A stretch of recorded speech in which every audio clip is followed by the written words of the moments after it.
Welcome to the Digital Nomad Experts podcast by Commute. Today, we're very excited. We've got two special guests, Eric and Marissa, a couple listeners, and also digital nomads who have children.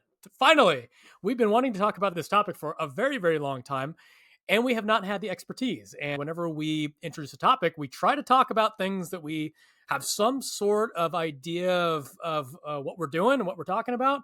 This one, we're drawing complete blanks. We do not have children. We've got no practical experience. So we have not been able to talk about it. But Eric and Marissa wrote into the podcast, hello@beachcommute.com, and volunteered their time to talk about all things digital nomad traveling with children. So welcome, Eric and Marissa. Thank you so much for joining us. Hey, thanks for having us. We're really excited to be here. Love the podcast. And so it's listened to it for quite a while. And so it's kind of cool to be on now. Yeah, thank you. What an honor. It's the best to be able to have listener transition into nomad life and be on the show to share. And for anyone listening, by the way, we have Marissa and Marissa today, not to be confused. So we have Marissa as a guest. She is the one here today with children, and Jeff and I are interviewing you guys, and we're so excited. So to kick it off, do you guys want to share a little bit about just who you are, how old your kids are, and just a little bit of how long you've been nomading, and then we'll just jump into your story. Take it away, boss. Okay. So Eric and I have been married for 15 years now. We have 4 children. They are 17, 16, 14, and 12. And it's been a wild ride transitioning to a full-time travel family. We have been doing this full-time since January 2022, and then learning a lot along the way. It kind of started as an idea, as a dream, and then transitioned to real life. So it's been fun. So can you share where you guys are from? Where were you living before? And when you say this kind of dream, right? Did you hear about it somewhere? Were you seeing families on Instagram? How did the dream come, and how did you decide we're gonna do this? Yeah. So we're both born in Ohio in the United States. And then in 2016, we moved to Virginia. So I used to run a summer camp. And then in 2016, we moved to Virginia and planted a church. And Marissa had discovered #van life and was all about van life. And we, at that time, there were just 4 of us. And then in January 2020, we brought 2 more into the house. We adopted 2 of our 4 children. Yep. And she kept talking about van life. And the longer we lived together as a family of 6, I finally just had to tell her, I love you and the kids. I can't live in a van. There's no way. We got pretty far down the road though. We were at dealerships standing in Sprinter vans. And we're envisioning it, and we're like, well, if 2 kids sleep here and if 2 kids sleep here, we were trying, and then finally he just comes and he goes, you have to let that one go. Yeah. Yeah. And now that they're teenagers and have all of their teenager body odor, I am so glad we're not in a van. That would be terrible. No, that would be awful. Things die in their shoes. Yeah, they're pretty bad. So, let's see. So then we had the church. I'm a serial entrepreneur and starter of things. And the church got going really well and was humming along and doing really, really healthy and doing great things in the community. And people's lives were being impacted and marriages were getting restored. And it was all kinds of great things happening. And I got a little bored with it because that's what I do. And so, it was just happening now. The strategy was put together, the systems were put together, and there was nothing new for me to build. And so I was ready to move on. Through the adoption process, I started building websites, and to fund our adoption, we wanted to adopt debt-free. And as a pastor, I wasn't going to come up with an extra $50,000 just from anywhere. So started building websites and looked up one day and realized, hey, we've got a business here. And so decided to go into the marketplace full time. And we had a season, we were going to buy a house, and we had a season. I went for a walk one morning and I came back and I said, this is the key. I have an idea. I have an idea. This is how all the conversations start in our lives that lead us dangerous places. She generally sits down now when I say it. So if I go for a walk and I come back and say, hey, I had an idea. Oh, boy. She goes, Jeff oh. does the same me. Yeah, oh, I say boy. that for business stuff too. He's like, Oh, let's I have to not. sit down? Yeah. So there Yeah. you go. You're She goes, already Oh. sitting, but same idea. The God, dreamer. Here we go. Yep. I'm going to sit down, or I'll play it the next day. I'm like, So- go on. I know the I have an idea. Yeah, I'm the same way, I like- know what comes along with that a lot. I feel for you. So I came back and I said, hey, you know, we finally given up on the idea of van life, but we've been looking at this digital nomad thing. We have this like 3-4 month window where we don't have soccer. We were already homeschooling our kids, so that was different.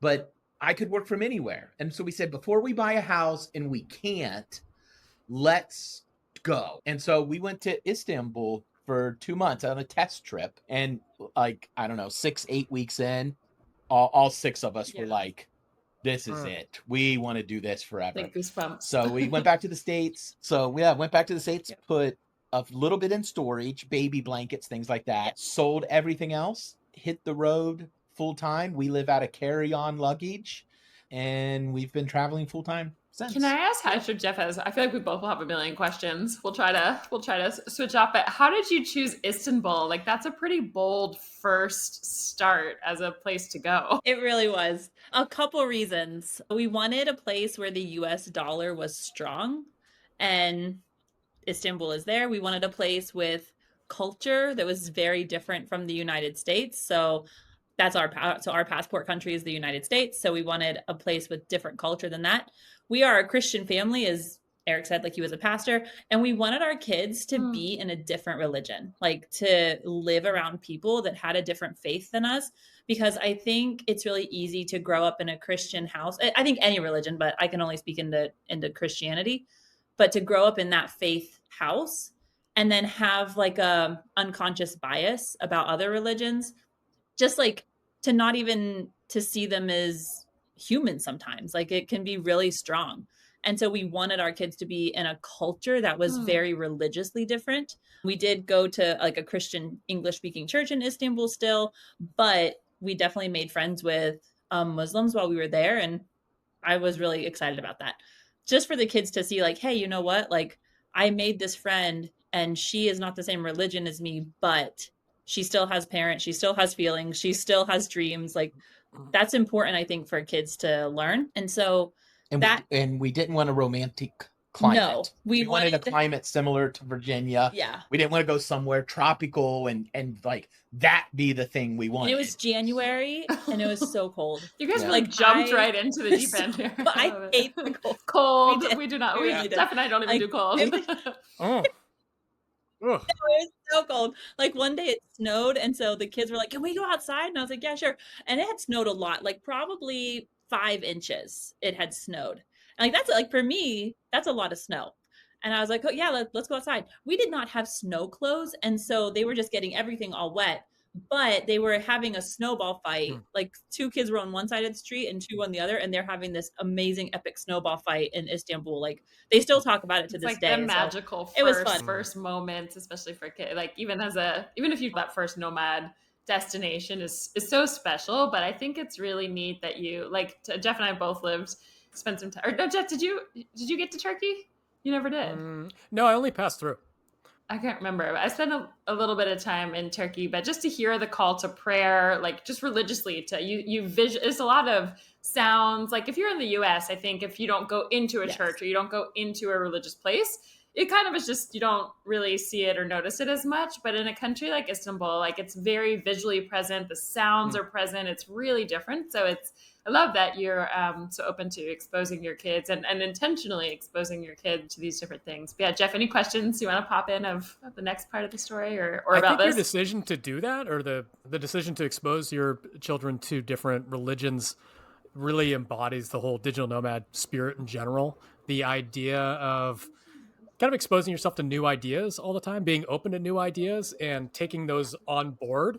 And the fact that you're doing that with your kids, because you can see parenting can go 2 different directions. It could be all one way, or it could be, expose your children to a lot of different ways of thinking, and that's incredible. That's Yeah. everything that we talk about on this podcast. It's like, who are digital nomads? We talk about that all the time. Well, generally they're very open, curious seekers. Like, they're looking for more answers, more information, and that's really cool. It's really encouraging to hear. Yeah, and like for any parent that is listening right now and they're like, "Oh, but I'm nervous to expose my kid to," especially because religion is such a deep thing to everyone's heart and soul, right? And it should be. Like, I'm nervous to expose my kids to another religion other than our family's religion because I don't want them to maybe leave the religion of the family. I don't I understand where that fear is coming from, but at the same time, I wouldn't allow that to keep you and hold you back from it, because if you are constantly in your family talking about, here's why this is our religion, here's why we believe what we believe, here's like, ask all the questions, make your home a very open and safe like environment to talk about your religion, and let your kids know like, hey, you can question your own religion. Every person questions their religion. So like, for me to think that none of my 4 kids are going to question their faith at some point is pretty naive. And I'd rather them do it with me as they're growing up versus them be 22 and like go off the rails, right?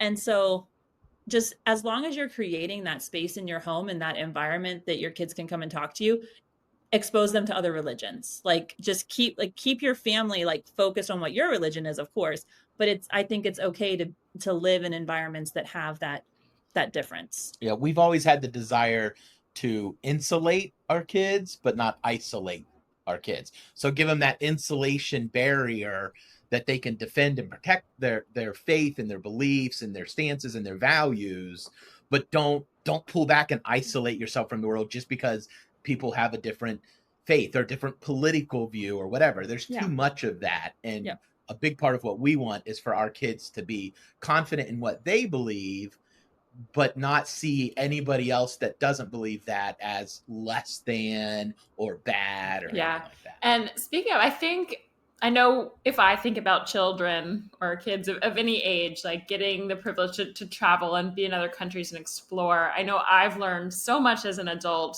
It's like the school of the world, right? But I think, I know if I think about traveling with kids, and I know a lot of people have this question, which is like, with education, right? Of like, how can they learn the same, whatever. But I think for myself, if I think about whether it's religion or just different cultures, or Istanbul is filled with so much different, history as well.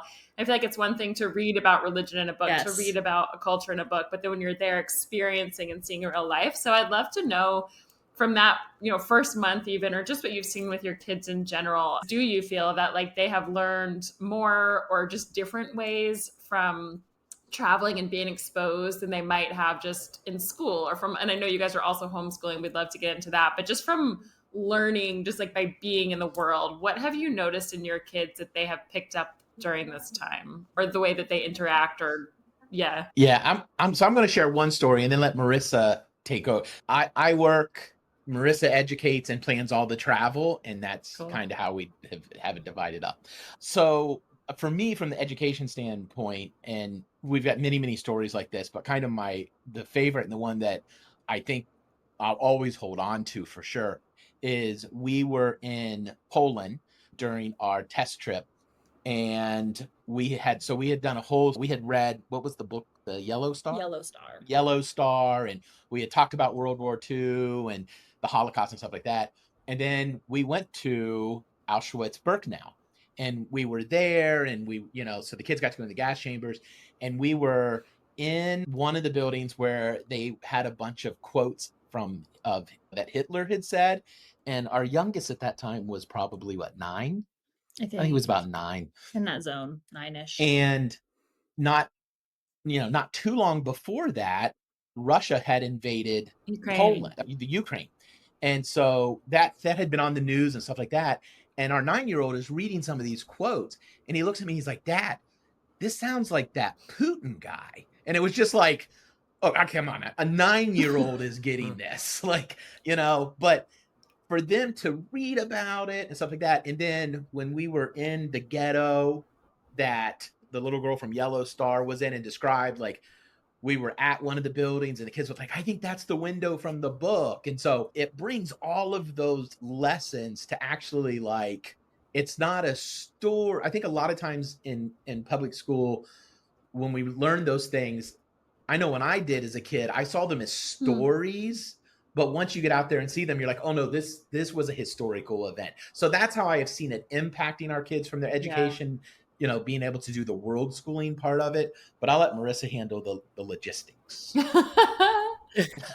Gosh, are we there? We'll jump in there, but that is fascinating. I know what you mean of like it's not just a desensitized story that maybe happened somewhere. It's like, wow, this happened here. I see it with my eyes where this was, and it feels more real. And that's neat that he's already like making different connections that he wouldn't make. But yeah, logistically, so how does that's some of, like you said, the world school, just school of kind of being out there. How do you guys, it sounds like, Eric, you said you work during the day and then you're doing the homeschool. So what does that look like while you're traveling logistically? So I'll try to like keep it not super long, but I am a huge, huge believer in life is just a bunch of small seasons stuck together. So let's start with that.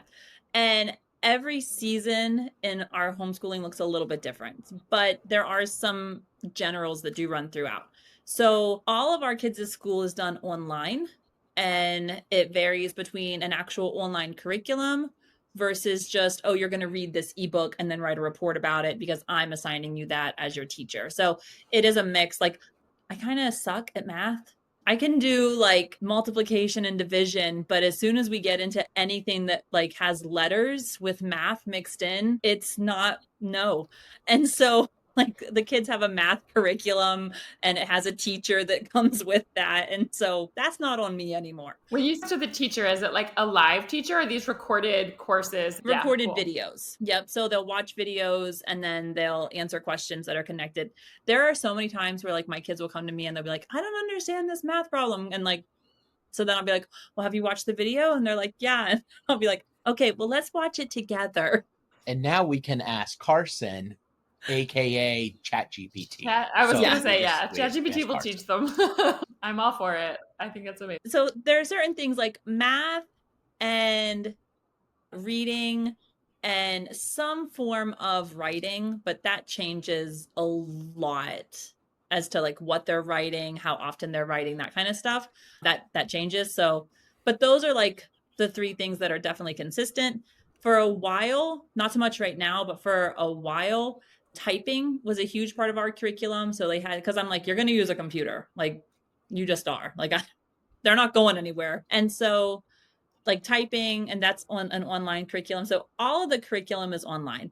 And then as far as the legality of it all goes, so we are residents of Virginia and we were homeschooling before this. So our two younger kids are biologically ours and our two older kids are adopted into the family. So the two younger kids have never gone to school. And so I've been homeschooling them since kindergarten. And then when Martin and Stoyanka came into the family, they began being homeschooled. And so the idea of homeschooling wasn't scary. It was when I first started it, but when we transitioned to doing it just as a traveling family, that didn't freak me out at all. And every state is different as far as the laws go. So if you're listening to this and you're like, hey, I don't even know how to begin, just Google homeschool laws in fill in the blank state, and you'll get a list of them. Most states are really easy because the United States is actually a very homeschool friendly country because it goes with the First Amendment of being able to express ourselves. So it's very protected. In Argentina here, a lot of people are the folks that I met in the co-working space I used here, they had all kinds of questions about homeschooling. Like, it's amazing. Your wife is teaching, and it was amazing. I don't think people realize how many countries homeschooling is illegal. I didn't know because I don't know if it's I don't know if it's legal, illegal here, but it's not common. No, it's illegal here. Okay. We were just in Costa Rica. It's illegal in Costa Rica. Like it's illegal in Spain. I'm trying to think of like all the countries I have people in right now that I talk to. I'm like, oh, it's illegal there. It's illegal there. Like, but since we're not residents of any of these countries, we don't have to follow their schooling laws. So we haven't changed our residency out of the United States. We're still U.S. passport holders. Like, so we just have to answer to Virginia state homeschool laws. And so just research whatever state you're in and you'll find out the homeschool laws, and Yeah. every state's different, but they all kind of have some similarities. So And there's all kinds of ways to do it. I mean, we know families that use all online academies, and the academy takes care of all of it, and they have live teachers and stuff like that. We didn't want to be tied to a time zone, Yeah.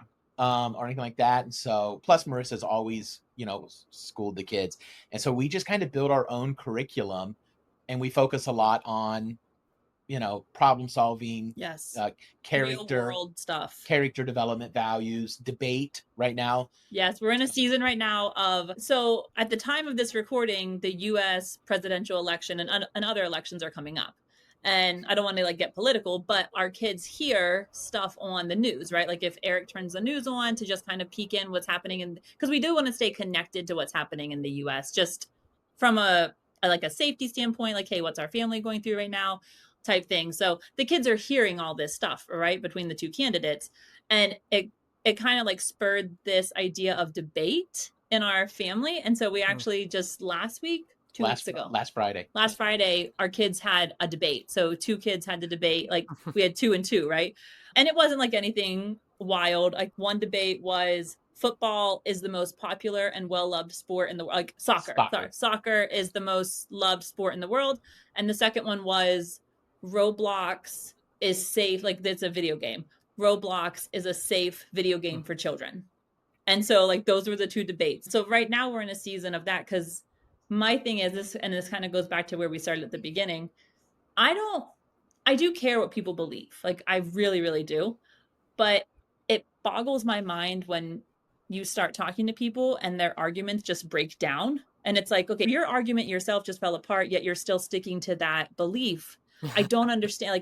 Like my brain just doesn't work that way. So I tell my kids, I'm like, listen, you need to figure out what you believe, but keep the logic consistent. Like don't, and if it falls apart, you need to just re-examine that belief system. Cool. Like, so figure it out, but be smart about it. Like, yeah. And then I would say, then we leverage the other side of it is we leverage the places we are. Yeah. yes. So we go, we'll do museums and stuff like that. A lot of places have really great free museums. Yes. That's good. So we are full-time budget travelers. We live on less than $9,000 a month, this lifestyle full-time, which that's the number that blows people's minds when they hear that we're a family of 6 living on, really, I'd say less than $8,000. Yeah. I think daily expenditures, because most people have this idea that we're on perpetual vacation. So that, if only it's not. And to be honest, the big thing is we took our budget that we had in the States and we said, okay, this is how much we spend on groceries. Well, that's our food budget. Yep. Now that means here in Argentina, in Istanbul, we eat out a lot. When we're in London and Paris, we never eat out. Nope. So it just, because that's our food budget, that our housing, like sometimes we're in a 5-bedroom house. Sometimes we have a house with a pool on the roof on the Pacific Ocean in Peru. And then right now we are in a loft and our kids are sleeping on mattresses on the floor. Like it just, Yep. it's always changing. Yeah. But a lot of these places have great museums. And so we'll leverage the museums, go there. We'll do a lot of different art museums, history museums, and then ask the kids questions about things. And we actually, not in all of them, but, in a lot of them we'll go through the displays, listen to Marissa read them to us in Spanish. But yeah, or just being out and about and talking about the architecture, the city planning, it's just all kinds of things that come up. And then our 3 oldest kids right now have to solve the problem once a week of preparing dinner. Yes. They have to come up with a recipe, but their trick has been for them, because we're constantly moving, the grocery store changes, the ingredients change, and they have to problem solve that, because you can't get the same ingredients everywhere. It's kind of mean, but But that's also real world problem solving, right? Like, I think that's, as adults, we have to figure that out. Anytime we're in a new place, we're like, okay, where's the grocery store? What kind of food do they have here? Like, is it better to eat out than not? Some countries, it is actually cheaper and better quality to eat out than go to a grocery store. So it's really fascinating. But when you say you move around a lot, I've heard a lot of families who travel with kids and people who I've met just within our own travels typically move a little slower than some other newer nomads who might just pop around. So I'm really curious to know, like, do you guys, I think you mentioned you were in Costa Rica for almost a full year, but how often are you typically moving or not moving or staying in the same house or location, and why with your kids? So a lot of that depends on the visa that is legal with that country. So it's anywhere from a month to 6 months. Now with Costa Rica, that was an exception. We had to keep doing we did visa we had to do runs. we did 2 visa runs while we were there. When we entered Costa Rica the first time, they were still on a 3-month visa. So we were there, we went on a visa run. I think the week after we got back is when they transitioned to a 6-month. So, oh well, it's fine. We got to go to Nicaragua. And by go to Nicaragua, I mean literally we were driven up in a van. He dropped us off. It was a group of us. It was hilarious. And so they let us out and we go up to the Costa Rica line. We give them our passports, all the things. We show that we paid this bill that you have to pay. And then we just to leave the country. Yeah. We walk across the border to Nicaragua, all like 24 of us, just walk across, give them our passport. They stamp us in. Then we say, okay, now we want to leave. So they stamp us out. We walk back across the line to Costa Rica and we get stamped into Costa Rica. That was our experience of Nicaragua, a parking lot. It was hilarious. And it used to be in Costa Rica that you would have to go for, it was like 3 or 4 days you had to leave the country before you came back. I know like in Bali, for example, in Indonesia, you can fly somewhere else, but it's an island. So you literally have to fly. You can fly back in the exact same day. So Costa Rica is just like, you literally have to leave the border. You can come right back in. That's the rule now. If you do Nicaragua, if you go to Panama, you have to be gone for 3 days. Yeah, it depends. So it depends on where you go, how you cross the border. Like there's all these things. And so So do your research. So if you're trying to do a border run in Costa Rica, just maybe do some checking on that. And so we were there in Costa Rica because I was in Spanish school. So we did a couple border runs. But then for the most part, yeah, it's just, okay, legally, how long do we have in this country? So we have 3 months here in Argentina. And so we're doing, I think, like 2, because then we're headed over to Chile.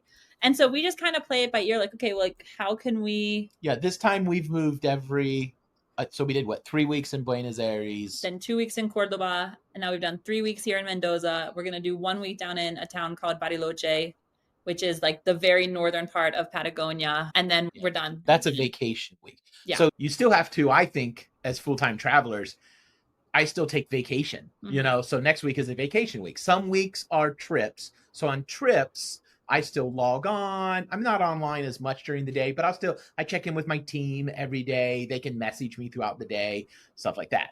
But then there are times where I'm on vacation and don't message me. Like you're all smart, capable human beings that can run the company for 8. I think the longest was 2 weeks. Yeah. And when we went to the Amazon. Yeah, I think. And so, yeah. But outside of that, you still have to have vacation. Yeah. Because we pretty much live like we did in the States. We just, the walls that we live within change. Yes. Often a very hard concept for people to understand. I know for Jeff and I too, like if I take vacation time off when I'm traveling, it's usually like you said, if you're in the Amazon, if I'm like hiking in the middle of nowhere, if I do not have Wi-Fi, or if there's like kind of excursions. But it's weird for a lot of people. So if you're listening to like think of this concept as like you really are just living life. You just happen to be elsewhere. You're going to the grocery store, you're cooking dinners, you're figuring it out, you're living, and then you still kind of take vacations, but you also have these you have your weekends where you're just in Buenos Aires, or you're in Mendoza, or you're in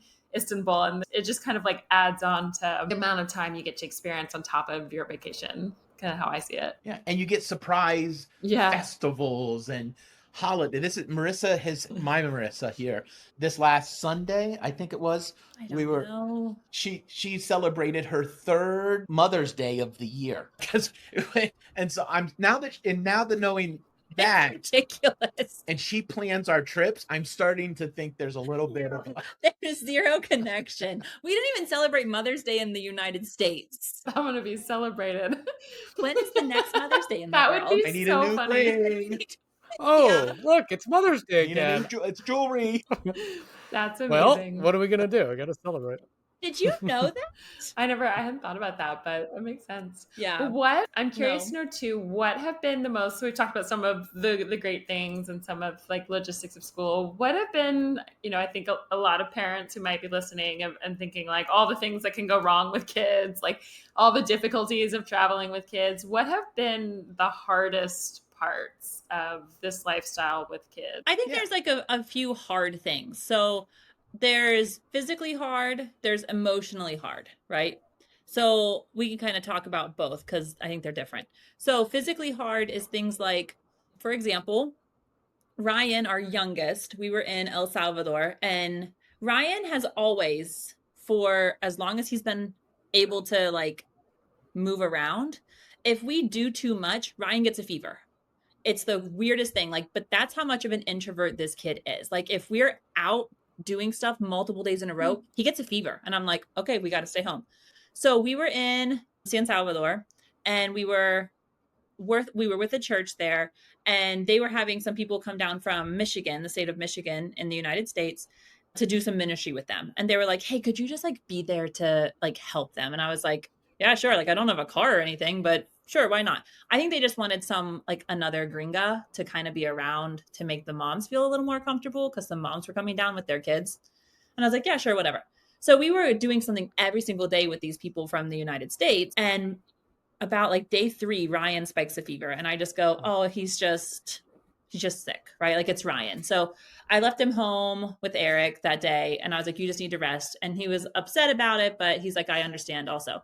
So leave him there one day. The next day he seems fine. So he comes back and he does stuff with all like the families from the States. That night I look over, we go to a restaurant and I look over and he's like dead to the world. Like, whatever is past asleep is what Ryan was on this restaurant bench. And I just go up to like the pastor of this church and I go, I need to get him home. I think he's dying. Like, and he's like, yeah, go. So I take him home. The kid can barely walk. Like, his fever had spiked. And I was like, this is not okay. I was like, I'm texting Eric. I was like, we're getting in the Uber now. Like, I don't think this is Usual social, I don't think this is like right? Typical Ryan. I think there's more going on. So I was like, we need to do nothing for the next several days. So either the next day or it might've been 2 days later, I'm sitting at the table on my computer and our daughter comes out and she goes, Mom, I think something's wrong. And I look up and her face is the size of a softball. Like, a grapefruit has been shoved in this girl's face. And I just go, yeah, we need to go to the ER right now. So like, we get our shoes on and we just leave. We get to the ER and they do an ultrasound on her face and they do blood work. Come to find out, she has mumps. Now, my kids were vaccinated for mumps in the United States. They get a vaccine called the MMR in the United States. Mumps is included. It's one of the M's. And so like, and I was like, what do you mean mumps? And they were like, yes. So mumps, listen, moms and dads, mumps is different strains. So the strain of mumps in El Salvador is not the strain that my kids were vaccinated for. And I was like, oh crap. And so then like, I'm telling the symptoms of my son to the doctor and he goes, yeah, he has it too. But like 10% of kids don't get, like, usually with mumps, you get like huge, like chipmunk cheeks, like, cause there's a gland in here, like somewhere in your face. I don't know medical things, but somewhere in your face, there's a gland that swells up and like you get chipmunk cheeks. And that's what our daughter got. And that's how I knew like, oh, we got to go. But then come to find out it's definitely what Ryan had also. So now I'm texting like this pastor going, I apologize. My kid just exposed all those other kids to mumps. No idea.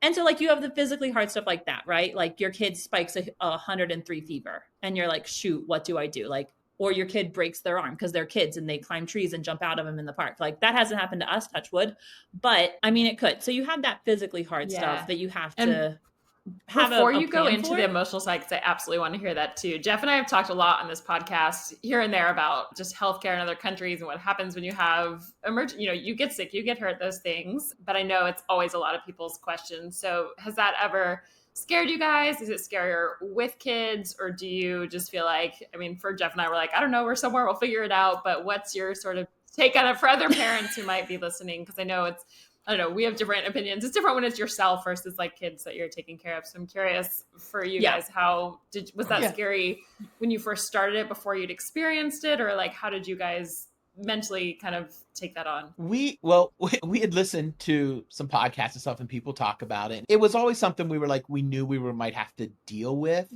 But even when we were in Istanbul, and before that, when we had been going to Bulgaria through our two older children are adopted from Bulgaria, you know, we saw modern medical facilities, and honestly, every experience we've had as digital nomads traveling, the medical care has been fantastic. I think, top of the line facilities. Yeah.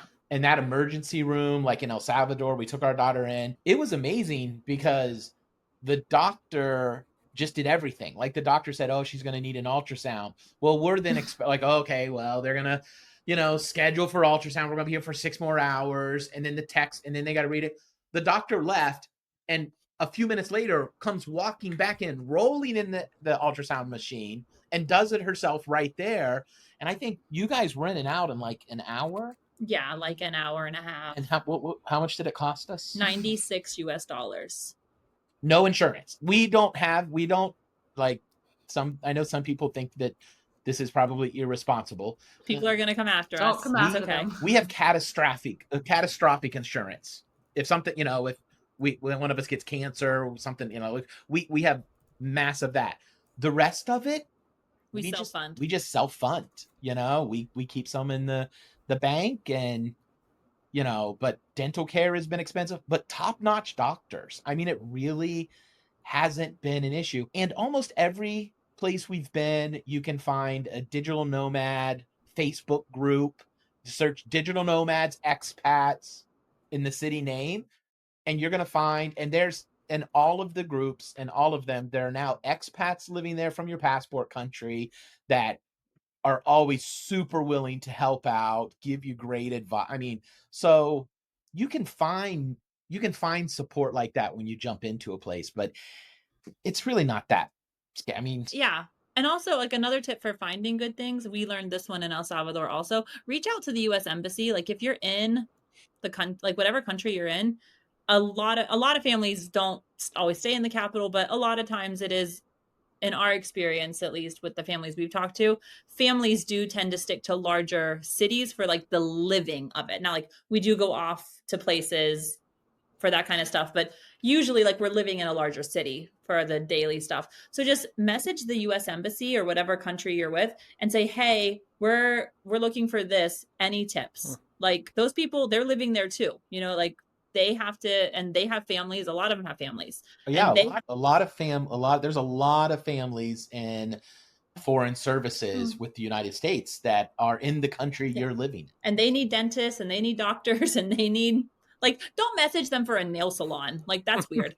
But if you need like a doctor, like, especially if your kid like broke their arm and you're like, crap, we need a surgeon, like, shoot them a message. Just be like, if you don't know for sure, then shoot them a message.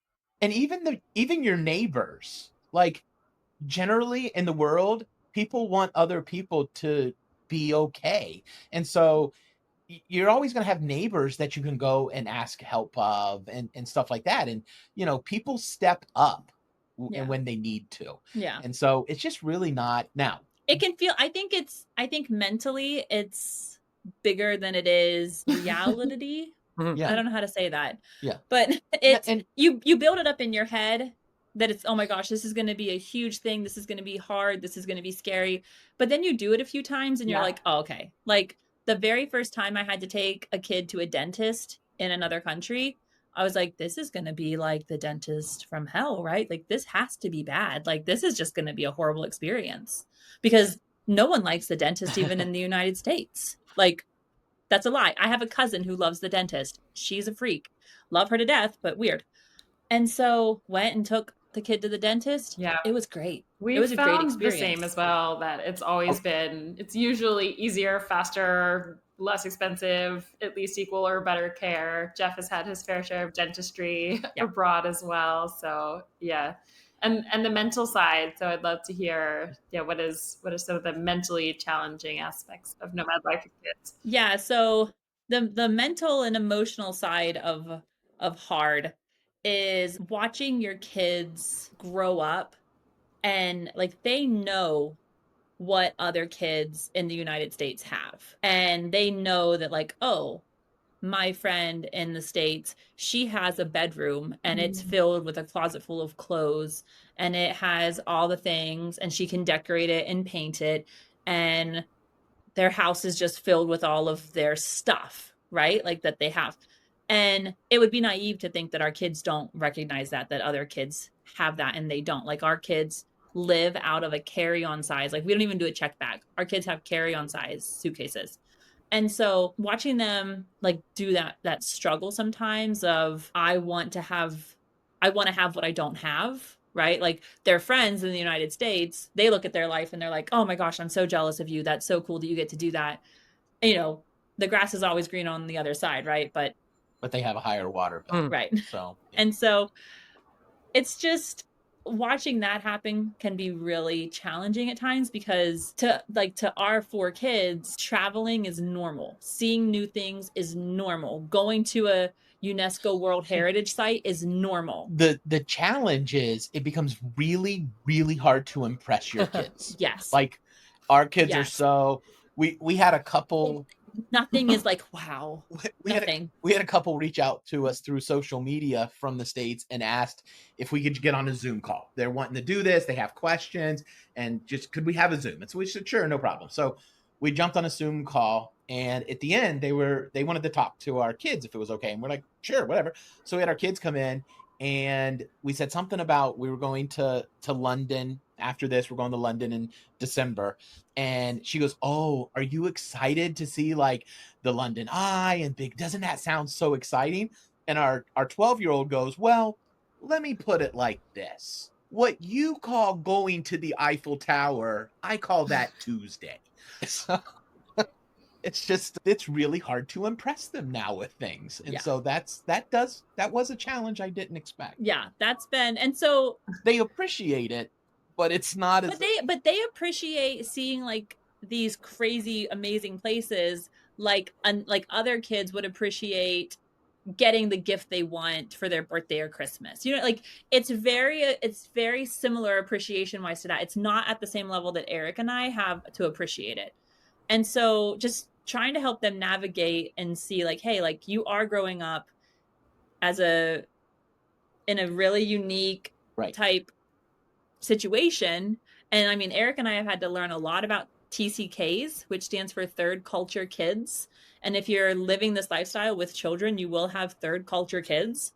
And it's very different from how we grew up. Can you explain? I know Diego has talked about that on our podcast, like way back because he was a third culture kid and he talks about like how to find the third culture kids as like his people. But can you talk about, for someone who's never heard that term, what that means? So a third culture kid is a kid that is growing up in neither of their parents' culture. So that's what that's the most basic sentence definition of it. So since Eric and I are American, our kids are not growing up in the United States, so we have third culture kids.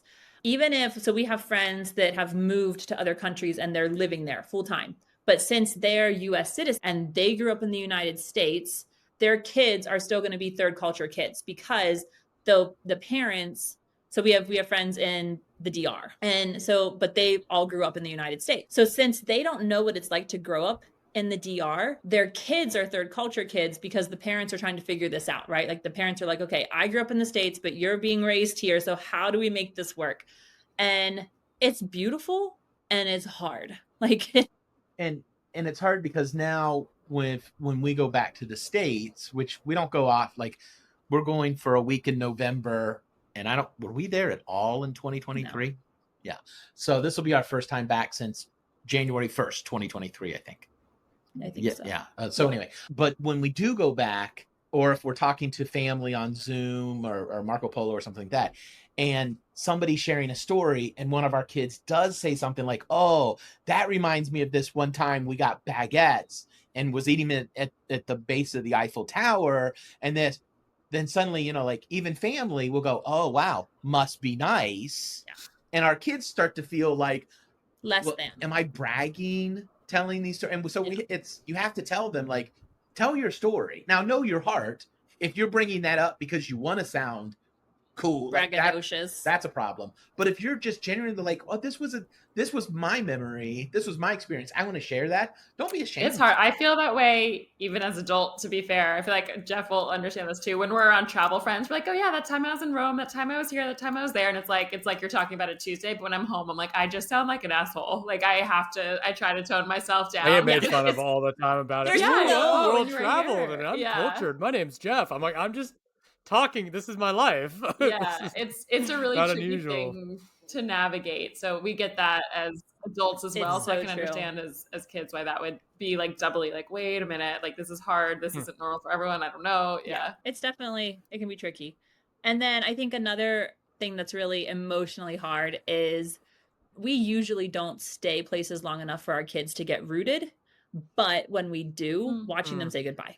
Yeah, that's really hard. Yeah, can you talk about making friends as traveler? Like we've talked about that as adults, but with kids, can you talk about what that has been like? Because I know that's a big one for parents as well. Yeah, I think it's actually easier for kids because you go to the park and play is a universal language. So even if we're in a country and our kids don't speak the language, if there's a soccer ball, life is good. You know, they can pick up and play soccer for 2 hours with a group of kids, and none of them have the same language. So play is this amazing equalizer, and so since it's easier for kids to do that, and adults are more protective, it's actually much easier, I think, for kids to make friends than it is for adults. So that hasn't been an issue at all. And now, I think when it comes to making friends as a nomadic family, I do think parents need to be more intentional. Like in the States, your kids kind of become friends with kids in the neighborhood, kids they go to school with, kids they go to church with, kids they're in a club with. And you make your friends. And I think all of us that grew up in a more westernized society, like we made our friends and those were our friends, right? Like occasionally you might change friends a little bit but for the most part, like once you reach a certain age, you have your friend group and it's kind of set. And not much else is done until you leave for university or you move away or something happens, right? Or friends leave. So we were in Norfolk, Virginia, which is a military town. And so you would see a lot more rotation in friend groups there just because of the nature of the military. But even then, kids had their core group of friends and it didn't change. And so I don't want to say you can be hands off as parents to help your kids make friends, but at a certain level you are. It's just like, right, they just kind of go to school. You want to and be they make involved and know who their friends are, obviously. Yeah. Right. yeah, so we have to be intentional to go to the park, or for us, we look for English speaking churches. Yeah. You know, when we're in an area or things like that, you know, but trying to find, we've almost always, if you look for it, you're going to be able to find an English speaking pocket, you know, somewhere. Even if you are in the capital, a lot of times it's easier, but you know, families that are there for work, you can. So anyway, there's lots of ways to do it. Yeah. But you do have to be a little more intentional, but it's not hard for the kid. And then setting the kids up with the ability to maintain online relationships. Now we're very monitoring, you know, and you got to do all the screen smart stuff with the kids, you know, like you got to be, and you know, wise with that. But yeah, it's funny. Like I now, on any given day, I can walk through the house and hear one of our kids talking on WhatsApp, and you know, I'm going to hear a British accent. I'm going to hear an accent from this place, that place. You know, they're talking to somebody. I'll ask Riley, "Who are you talking to?" And you know, she'll name her friend from Istanbul, or you know, it's this friend from Costa Rica, or it's this. And so, our house every day, somebody from another country's face is on a screen in our house. That's really cool. Do you have, this is something I actually have personally wondered, because I do want to have children one day, but for me, I lived in the same place from I was 0 till 18 till I went to school. And a lot of those friends are still my like very, you know, best friends who if and when I go home, like I have that to slot back into, and I have those like lifelong friends. And I always wondered, like, if I lived this sort of nomadic lifestyle with kids, like what, like, that is something I'd be like, oh, they wouldn't have that necessarily. Is that something that you guys have thought about? Or is it just like, wow, now they have friends all over the world that they'll have forever? Or like, what has been that thought process for you guys? Yeah, I think they'll have these friends, some of these, now some fade out. Yeah. But I think they've got core friends that'll be lifelong friends no matter where they are in the world. That's Yeah. neat. Yeah, I think so. And then also the other question with that so. I know something important, like in my childhood, and a lot of parents I've heard ask this, who ask about digital nomad life, or who sometimes stop, like as their kids get older, is certain like sports or groups or competitive like extracurricular activities. Do you find, like, do your kids switch to, because I don't know, Jeff, like if you think about you and I, it's like when I'm in Mexico, I'm boxing because there's a cool boxing gym there. When I'm, somewhere else, I'm playing pickleball. When I'm somewhere else, like you kind of pick up a sport that's there. But do your kids, like, do they have hobbies that you take through wherever you go? Or is it just kind of like they're finding stuff as you navigate the world? I think it's so funny because they are still very much who they would be if we were living a rooted life. And so our oldest he likes soccer, but even when we were in Norfolk, he didn't want to be like on an intense level soccer team. He just wanted to be like a rec type level soccer team, kick around a ball with his friends, right? And that's how he is now. Like he's okay. Like when we were in Mexico, 3 of the 4 were in like a soccer. It wasn't a team, it was like a soccer training. And so they would go twice a week and they would do drills, they would do like some scrimmages, but it was very skills based. And he didn't love it. He was like, it's like, I just want to kick a ball with my friends. And that's what he did in like Costa Rica a lot. Our second, she's very much like she kind of flows a little bit, but she enjoys soccer. She enjoys sport, but she just is kind of like, I don't have like my one thing that she has discovered yet. Maybe she will, maybe she won't. I don't know. And then our third is like a ping pong ball, like just everywhere. And that's how she was in the States. And she goes through all kinds of different, she'll be crocheting one week and then the next week she's painting. We've been through a ukulele. She taught herself ukulele. She just gets on YouTube and she teaches herself things, right? And she'll be like, Mom, I need to get a hot glue gun. And I'm like, why? She's like, because I'm gonna make some earrings. I'm like, great. Like, okay, whatever. That's a true story. That didn't make that up. That was a real thing. She wanted to make hibiscus. Is that a flower? Okay. She wanted to make hibiscus earrings and she needed a hot glue gun. And so that's her. And then our youngest, I mean, he's 12, so he's just kind of figuring out what he enjoys. We're in a basketball phase right now, and the basketball stuck around for a while. So I do think that maybe when we get to a place, maybe like London or something, we could look for like a league for him to join for, like even just like a training type thing for him to get some more skills with the basketball. But I mean, wherever you are, you can find something for your kids to do. And whether it's an art, whether it's a sport, whether it's like a physical activity, like karate, like I know it's a sport, so I don't know. Don't ever say somebody's no for them. That's one of my rules in life. Like I'm not going to say somebody else's no. So don't be afraid to go to a place and say, hey, we're going to be here for 3 months. Can my kid plug in for 3 months? Maybe because a lot of people are like, oh, but it's a 6-month program. It's a 9-month. Most places are like, yeah, bring them. Sure. Because the people that started these things because they love getting kids engaged. Like they have a passion for kids to do X, Y, Z. And so they're very open to like, yeah, sure. And if they say no, okay, have a cookie, build a bridge, get over it. Like if they say no, just ask them, like, do you know a place? Like maybe my kid can't join your basketball league for the 3 months we're going to be here in London, but do you know a place that we could reach out to that he could join? Maybe it's more like a rec team that isn't as serious as this, or just whatever. Just ask around. You've got a couple coming up on college age, I imagine, in the next couple of years here. So what would that look like for them? Okay, so yes, we have some coming up on college age.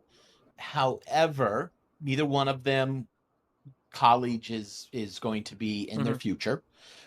So our older 2 being adopted, and just we're catching up from some things that we're lacking in some life. And so college isn't an option. For our third child, our oldest biological, she shows an immense amount of creativity and proclivity toward the arts. And I'm sorry, I don't know why you're going to get a 4-year degree for go get in it. Like I'd rather her go to Europe and study in an atelier, if she wants to be an artist, like there's all kinds of ways to do that. Our youngest for quite a long time has wanted to be a vet. veterinarian, and I could see that happening. And so he's the only one of the three that I could, or only one of the four that I could see needing college. And But he's picked out. he's already picked it out It's in Austria. He got a book for Christmas all about being a vet. How old is this one? And so in the back of this book, it lists different universities around the world. And he went onto their like websites and researched them, and he found out like how much they cost and this stuff. He's like, well, I'm going to go to the one in Austria because it's only €1,000 a year. Okay. Great. He's a planner. So our 12-year-old will be going to Austria for university. I don't know how much I trust that research, but anyway. It was in the back of the book. Don't trust the 12-year-old. That's fine. So he's the only one that I could see that would need college. And that's okay. There are lots of ways. I think education is very important, but I think a 4-year degree is not the end all be all as the only way to get educated. Yeah. And so we felt that way, even like travel didn't change that about us. So I have a 4-year degree that I feel like I'm not using. I'm just like, oh, okay, great. I have this piece of paper. Don't get us started. We agree. And I say this with so much pride. I'm a stay-at-home wife and mom, and I absolutely love it. Like I don't want anyone to hear like the word I'm just. Notice I didn't say that. I'm a stay-at-home wife and mom, and I love it, but I have a very expensive piece of paper in a storage unit in Ohio. And I have done so many different things in life. If I would have got a college degree, oh gosh, like it'd have been. Who knows what it would have been in? It'd have been a waste. It'd have been in like fish hatcheries or something. My biggest takeaway here, like that was like the flavor of the year. My biggest takeaway here is how well-rounded an education your children are getting. If I think back, and I've done this before, I've gone back in the past and look at some of the college education that I got and how irrelevant it was, and all of the things that I've needed that were missing that you're giving them. It's incredible. The culture alone is amazing, and just learning how to travel and how to meet new people is amazing. Yeah, there's so much to it that you just don't get in the public school system, and people get a little bit scared of it. It's like, well, how do I wouldn't be able to do the same thing as a teacher at home. It's like, no, you might actually do better as a teacher at home. You know, you're giving like very practical life skills. Thank you. And I will say, it's so funny because I know a lot of people are like, oh, kids shouldn't be like in the travel space. Kids should not be like on airplanes. Kids should not, like, a lot of people think that. I've never thought that. I'm always like, kids are humans and they deserve to be wherever humans are. And so I'll tell people this: I would rather travel with any digital nomad kid than an adult that doesn't know how to travel properly. I will take a digital nomad kid every day over like the person that takes their shoes off on an airplane and puts them up. Like, no, give me a digital nomad kid. Oh, it's so true. They're probably so resourceful, I imagine, too. And I love just the example you gave of like having them plan dinner and go to the grocery, like figure stuff out in a different country. Like it's just a different set of skills. And just like you said, learning to travel, learning how to navigate different places. I think that has taught me more in life as an adult than so much that I learned in school as well, that you can apply. It's just like you said, it's problem solving, right? Like I know you said even just in your homeschooling, you're doing a lot of problem solving. But if I think about just like as a nomad, you're like, all right, something has gone wrong.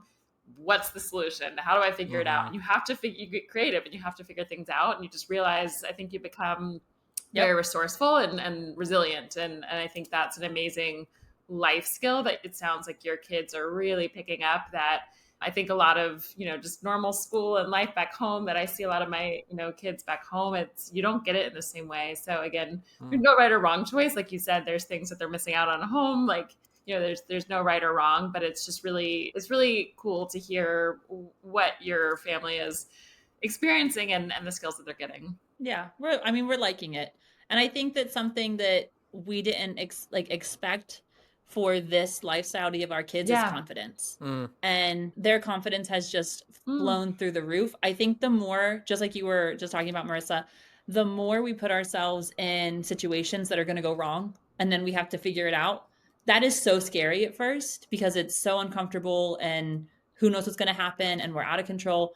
But the more we do that, the more we say, hey, I'm capable of doing that. And it's like, hey, if I can navigate missing a flight in Europe, I can navigate knowing should I substitute butter or heavy whipping cream in this recipe. Like I can do this. Like That's I'm cool. capable. Do your kids get any say on the locations that you guys choose, or how does that work in your family? Who's choosing your path? We talk about that a lot Yes of and how no. we choose. So I'm really curious how you do as a family. So our children are not under the illusion that they live in a democracy. But we do ask them, and we always tell them, that you're not making the decision, but we'd like to know your thoughts. Yeah. What are you thinking about this, and why? And we're more so interested in the why. Yes. We want them to defend that, and they're getting better at coming up with, well, this is why. Yeah. But that's leadership. I do the same thing with my team. My team, or anytime somebody on my team comes to me with a problem, they have to come with 3 solutions, because I'm trying to train them to be decision makers. And so it's the same thing with our kids. But we did this time. So we've been in Spanish speaking countries for going on 2 years. Yeah. And our kids are definitely they're like, can we please go to an English speaking community for a while? They're like, we want to know that we can walk up to anybody and just speak English. So that has influenced. Yeah, because we were gonna stay in South America until like December 2024, and we decided to go back to the United States November 2024. And then in the very beginning of December 2024, we're heading over to England. Yeah. And that happened because of the kids. Yeah, we were going to do, like, from here, we were going to go to Chile and then Bolivia. We were going to go to Machu Picchu. We were going to go to Ecuador, and we were going to do Christmas. Yeah, we were looking at doing Christmas on the Galapagos Islands. Yeah. And that all sounds really cool. But then as we're sitting around with our kids are just like, no more Spanish. And so, but because of the fact we've lived this way for so long, like, we're like, okay, so we're not going to see those things on this trip. That's okay. They're not going anywhere. We can come back. It's okay. Well, I hope they're not. So yeah, so they get to speak into that a little bit more now. Yeah. And we did just recently talk about starting to have them, like, even maybe when we go over to Chile, like, they'll have to find a place on Google Maps that they want to see, figure out how to get there, find out if there's an admission or anything like that. Do we need to take a lunch with us? Are we using public transportation? And then they have to lead that. I don't know if we're going to do that with all four, 3. We haven't even 100, but we were just kind of talking about this the other day, because I would say the other side of this parenting conversation is the other side that you have to be intentional with is you have a marriage. And this lifestyle has some different stresses to it than you're used to, and different problems and things like that. And so you have to have, if you're thinking about doing this lifestyle and you're thinking you're going to do it to help your marriage, don't get some marriage counseling first. Because but you got to be intentional with your marriage. Because our goal at the end of this is to have 4 kids that can live on their own, and we're still happy together. Yes. And so, we don't want to be strangers or any of that. So we still have to date, and, we have to do all the healthy marriage things. But it's hard. It's easy for those things to slip through the cracks because we're planning the next trip, the next this. We're problem solving that. And so you have to focus on your marriage. You have to make it a priority, and not the marriage, but the relationship. Anybody can go out next week and get a new marriage, but this is the relationship that we have is what's unique and special. And so I would say the other side of this whole parenting thing is great parenting flows from a healthy parental relationship. And so you have to work on that as well. Yeah. Beautiful. Yeah, we don't talk about that we talked about dating as nomads, but the relationships in general. Yeah, I think a lot of people think like, oh, you're just like on indefinite vacation. How wonderful. What an easy relationship. But travel, it pushes you and it stresses you, and you're in smaller places and you don't have privacy and you don't have family around in the same way for you guys to have childcare and have nights alone. Like it's what do you do for childcare, by the way? I think that's probably a question. If you guys have a night alone. Now that they're older, they just stay at their Airbnb by themselves. Yeah. So we started out traveling we travel with a small portable smoke detector, because smoke detectors are not common outside of the States. Cool. I've never heard of that. Things really have to make sense to make it into our luggage. Yeah. Because it's, it's so compact. We do travel with a smoke detector because That's something my dad drilled into my brother and I. And normally in the US, you don't have to worry about that. But outside of the US, you got to have smoke detectors. And we traveled with a couple ring cameras, and we would connect those up and we'd set them up. And then we would go out, we'd go get coffee for the afternoon or, something like that. We'd have like an afternoon coffee date. Well, we would still just log on and talk to the kids over the camera randomly. So that way they never knew, are we watching? Are we not watching? We've got video evidence of everything happening. Yeah. And so, so we used ring cameras. Yeah. We don't travel with them anymore, and one of our kids is a prolific tattletale. Yeah. And we intentionally never disciplined that out of her. Still happens to this day. Just one. I could be sitting.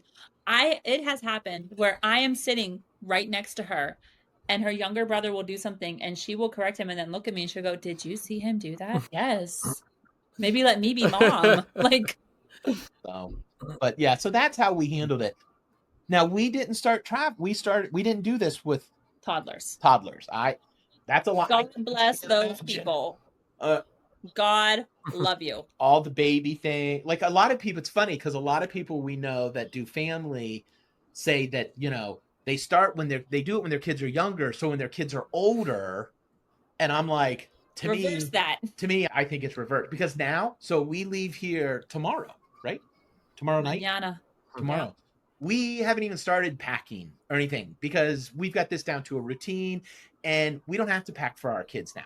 Like they can do it. I'm sitting here. Oh, great. I wasn't even sure we were leaving tomorrow. So they can do that, or if Marissa needs something, she can send one of the kids up to the store. You were out buying you at the bus stop the other day buying our bus tickets and you need a little more cash because in Argentina, you don't want to use your credit card. In Argentina, you want to use cash because of the exchange rate. So she was like 40,000 short. So she was able to message our 17-year-old, and he was able to go into where we kept the money secure, get the money she needed, go out, get on the bus, track his way down. So it's so much easier with older kids. Teenagers are great.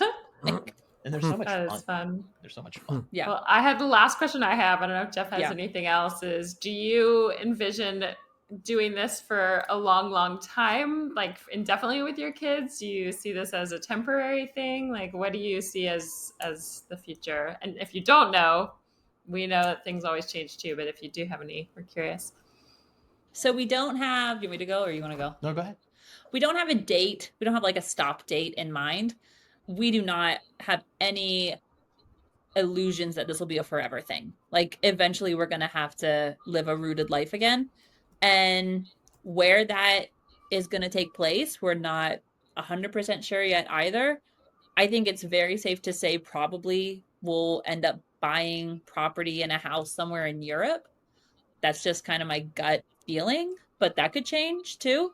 But no, like it's going to stop. Yeah. Like it has to stop eventually. Like I'm not going to be 75 still traveling like with a backpack. Like no, that's so. But I think we're probably tentatively the next couple years in Europe and Africa, and then we'd like to do a couple more years after that in Asia. And so for the next foreseeable future, we plan to do this. We did Latin America for this last season because my company wasn't to the point. I had to be online with clients and all our clients are US based, but now we've got a project manager, so I don't have to have as many hours available for US time zones. We can leave EST a little bit. So we're going to go to Europe, and then our goal is within 3 years to have the company to the place where I can have it. I want to be able to have hire a CEO at that time to take over running the company, and I'm sitting in the owner seat, and then we can go to Asia, can be completely out of time zone sync. And at that point, I hope to be doing just, coaching or something that lets me have do that wherever I'm at. And I will still be planning trips for our family. Yeah. You are invaluable. We all need the trip planner. Yes, 100%. Oh my gosh, if it was just me and the kids, I tell her because if something happens to her, I don't know how to get us back to the States. I don't know where. That's where we're rooting, kids. Here we are He forever. said the one time, he's like, if something happens to you, we're just gonna live wherever you die. Just I'm so like, you know. okay. That's hysterical. Not as a memorial, but Yeah, I not just like they can't leave me. Like that's nothing. It's like he's like, I don't know how to get us back to the United States. I tell people I'm allergic to details. Like I can't stand detail. I don't like details. So it's just We easier get just to to a stay. place. We'll get to a place and he'll go, oh, did we have to do any paperwork You're for like- this? I'm like, Oh oh my my gosh, God. Dingler. I never know. Every time I go and every time we get somewhere, I walk in and the Airbnb, like she has seen all the pictures and studied it and stuff like that, and I'm going, wow. Me and the kids are like, oh, look at this. This is cool. I have no clue. That's hysterical. It's like a good partnership. Your skills match each other well. Yes. I don't know, Jeff, if you have anything else. Yes. If your kids, well, I don't know if they're busy now. If they want to come back down and give a wave or say hi, they're more than welcome. Let me Okay, go ask we get- them. Busy. But they'll say hi. Busy is not a real word. They're like on their iPads. Just leave you. Okay, so now we're joined by the whole family, and we're going to cut to some of the kids, and they're going to each tell us about either a favorite place that they've been to, or a favorite experience, or something like that. So, who is going to go first? My name's Ryan. I'm 12 years old, and I love this lifestyle because I get to see different places and get to tell my friends about our adventures. Does he have a favorite place? I don't know if he can hear us. A favorite place or memory? Prague, because we played Among Us Among Us. as a family together. That was Yeah. fun. In the Airbnb, we played this game Among Us, and we had to hide, Great. and yeah, that was a lot of time. But he really liked Amazing. Prague. Love it. Thank you, Ryan. Thank you, Ryan. My name is Stoyanka. Most people can't really pronounce it because it's hard. But so far, I would say my favorite place has been Istanbul, Turkey, probably. Hmm. Because we went to this one restaurant and it was really, really good. We went to that place 2 or 3 times, and I would say that's a sign of that's a good restaurant. And all the places that we go to, I love mostly taking pictures of old, like, places, like buildings, even like churches. So that's my thing. So, yeah. Thank you. you. So cool. We've got Prague and Thank you. Turkey so far. This a specific restaurant in Istanbul. I love that. Thank you. Yeah, they had a tasting menu, and so the restaurant Stranka was talking about in Istanbul, they had a tasting menu, and the chef owner was on Master Chef Istanbul or Turkey, Ooh, Master Chef very- Turkey, and it was some of the best food we had, Hmm. and it only sat like 12 people. 8 people. That's right. It You only were sat 8 6. people. And so when there's 6 of us, It's your restaurant. it was us. And so we had this amazing like 3-hour 13 course, 17 course tasting. Oh my gosh. I can see why that would be really fun as a family to like take over the restaurant. Mhm. All right. Next up. Hi, I'm Riley. How old am I? I'm 14 years old. And my favorite thing about our lifestyle is how diverse it is. I mean, there's a lot of different things I love.